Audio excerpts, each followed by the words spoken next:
Olá, tudo bem? O nosso assunto de hoje são as threads. Vamos dar continuidade à aula passada, onde nós falamos de processo, e hoje nós vamos ver que naquele modelo de processo, onde a gente tinha tarefas sendo executadas, programas do usuário ou atividades do próprio sistema operacional, né, sendo executadas pelo processador, a gente definiu isso como processos, não é? E que cada processo ele aloca recursos da máquina para poder ser executado.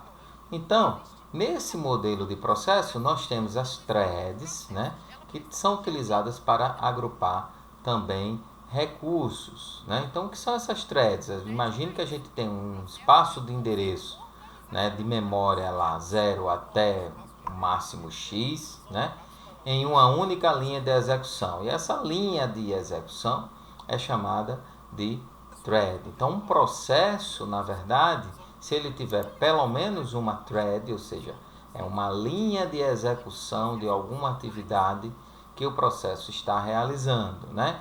Então, a thread é uma linha de execução de um processo para executar diversas tarefas. É uma forma de um processo dividir a si mesmo em duas ou mais tarefas, em duas ou mais threads, linhas, né? Que podem ser executadas concorrencialmente. Então, você veja aqui nessa imagem, nós temos, né, o círculo que representa o processo, né, e nós temos as linhas, as threads, né, de tarefas que são executadas por esse processo. E cada processo possui uma ou mais threads, ok? Uma ou mais threads. Nós temos aqui esse processo com 3 e esse processo com 4, né? E os recursos deste processo estão sendo utilizados por essas três tarefas, por essas três threads. Já os recursos deste outro processo, eles estão sendo utilizados, né, de maneira concorrente, né, com esses quatro processos. Né? Então, cada processo possui uma ou mais threads. E um conjunto de threads compõe as linhas de execuções de um processo. Né? Então, todas as tarefas de um processo, divididas em linha de execução, né, compõem o conjunto de threads. E essas threads compartilham o espaço de endereçamento do processo ao qual ela pertence. Então, os recursos alocados para esse processo, essas threads daqui também compartilham desses mesmos recursos. Tá? Vantagens para isso, né? Em muitas aplicações há muitas atividades ao mesmo tempo. Neste caso, o uso de threads se constitui como uma vantagem.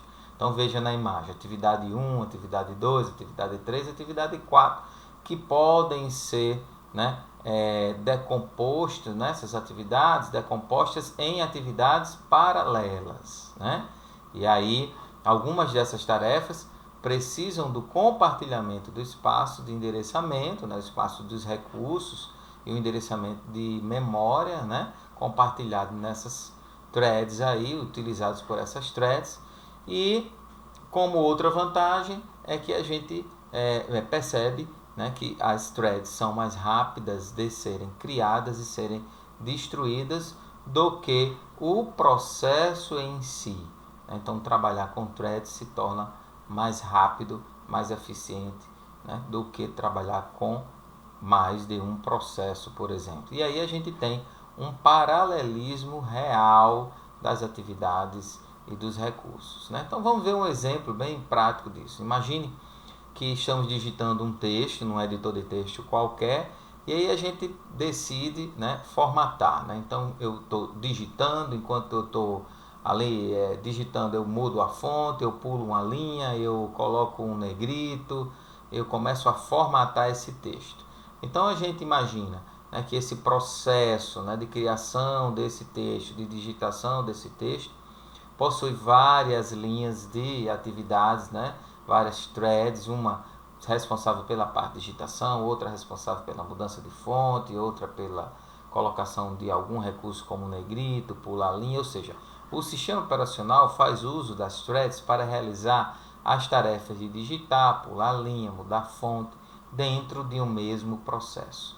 E isso, como a gente viu, tem a vantagem de ser mais rápida, do que ser em processos diferentes. E aí a gente tem aqui nessa tabela, né, um processo com alocação de recursos para uma única thread, uma única atividade, né? Já esse outro aqui ao lado, nessa tabela, a gente tem múltiplas threads compartilhando dos mesmos recursos desse processo, né? Então aqui nós temos um processo com 3 threads com o mesmo espaço de endereçamento. E assim como nós temos, né, os estados dos processos, nós também temos estados das threads. As threads podem, né, nascer como nova, né? Elas podem estar prontas, ou seja, esperando ser alocada ao processador, né? Elas podem estar sendo executadas nesse momento, ou seja, está com o status de executando, bloqueada quando há, por exemplo, uma solicitação de recurso de entrada e saída, né? Ou quando há algum evento que torna bloqueada, e também quando acaba de executar, ela pode estar, neste caso da imagem, como morta, né? Então, de maneira muito rápida, né, e necessária para o nosso estudo, nós estudamos as threads, ok? Então, até o nosso próximo encontro, até a próxima aula. Tchau, tchau.